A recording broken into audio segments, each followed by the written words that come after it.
Assalamualaikum warahmatullahi wabarakatuh. Halo guys, welcome to my YouTube channel. Memahami ragam aplikasi komunikasi data pertama. Definisi komunikasi data, komunikasi berasal dari bahasa Inggris, communication, secara etimologi berasal dari bahasa Latin, yaitu komunis, yang artinya berbagi atau menjadi milik bersama. Komunikasi berarti suatu proses pembangunan yang saling pengertian dan menciptakan, menggunakan informasi agar terhubung satu sama lain. Komunikasi adalah pertukaran data antara dua perangkat melalui media transmisi tertentu, contohnya kabel. Untuk data yang menggunakan komputer, pengiriman data menggunakan sistem transmisi elektronik. Kedua, karakteristik aplikasi komunikasi data pertama. Pengiriman sistem harus mengirimkan data ke tujuan yang sesuai.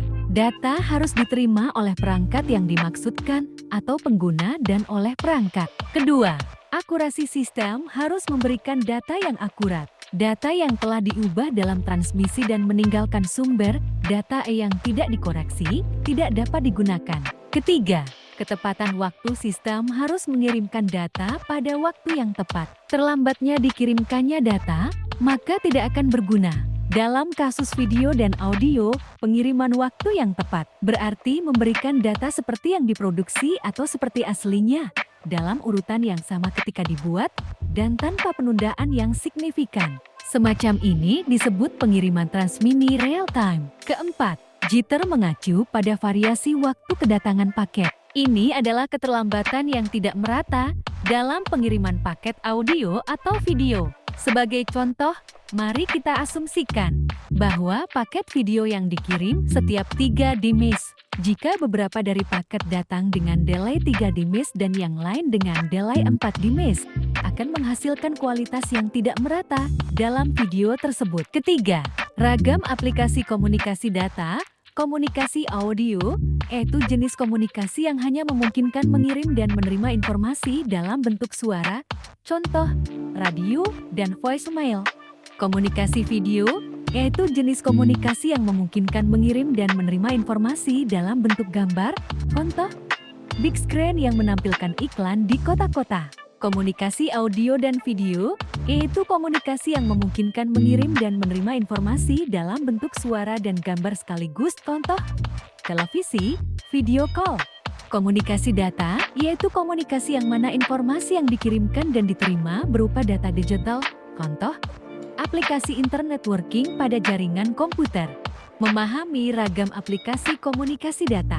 Komunikasi data adalah proses pengiriman data atau informasi dari dua atau lebih device komputer, smartphone, handphone, yang terhubung dalam suatu jaringan. Metode komunikasi pertama, simplest, yaitu komunikasi satu arah. Pengirim hanya bisa mengirim pesan ke penerima dan tidak dapat menerima pesan. Penerima hanya dapat menerima pesan dari pengirim. Kedua, half duplex, yaitu komunikasi dua arah. Pengirim dan penerima masing-masing dapat mengirim dan menerima pesan, tetapi secara bergantian. Contoh, walkie-talkie, chatting. Ketiga, full duplex, yaitu komunikasi dua arah seperti half duplex, tetapi penerima dan pengirim dapat mengirim dan menerima pesan secara bersamaan dalam satu waktu. Contoh, telepon, video call. B. Klasifikasi komunikasi berdasarkan informasi yang dikirim dan diterima. Pertama, komunikasi audio, yaitu jenis komunikasi yang hanya memungkinkan mengirim dan menerima informasi dalam bentuk suara. Kedua, komunikasi video, yaitu jenis komunikasi yang memungkinkan mengirim dan menerima informasi dalam bentuk gambar. Ketiga, komunikasi audio dan video, yaitu komunikasi yang memungkinkan mengirim dan menerima informasi dalam bentuk suara dan gambar sekaligus. Keempat, komunikasi data, yaitu komunikasi yang mana informasi yang dikirimkan dan diterima berupa data digital. C. Jenis-jenis komunikasi data pertama, terestrial, menggunakan media kabel dan nirkabel sebagai aksesnya. Kedua, satelit, menggunakan satelit sebagai aksesnya. Bagian yang wajib dan harus ada dalam sebuah komunikasi data adalah: pertama, receiver penerima. Penerima data informasi yang dikirim oleh sender. Kedua, sender pengirim data. Informasi yang selanjutnya akan diterima oleh receiver. Ketiga, message pesan, data yang dikirim oleh sender. Keempat, media transmisi, Media yang dibutuhkan oleh data informasi yang dikirim oleh sender.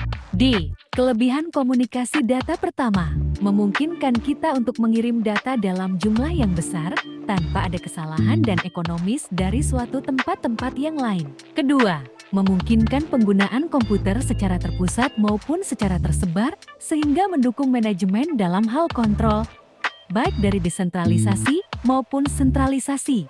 Ketiga, mempermudah kemungkinan pengelolaan dan pengaturan data yang ada dalam berbagai macam sistem komputer. Keempat, mendapatkan data langsung dari sumbernya. Kelima, mengurangi waktu untuk pengolahan data. Kekurangan komunikasi data pertama.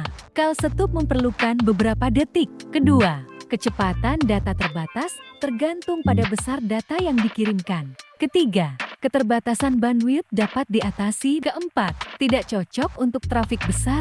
Jika pengiriman data dilakukan ada trafik yang sedang, maka akan dibutuhkan waktu yang lebih lama. Kelima, adanya delay propagasi untuk akses via satelit.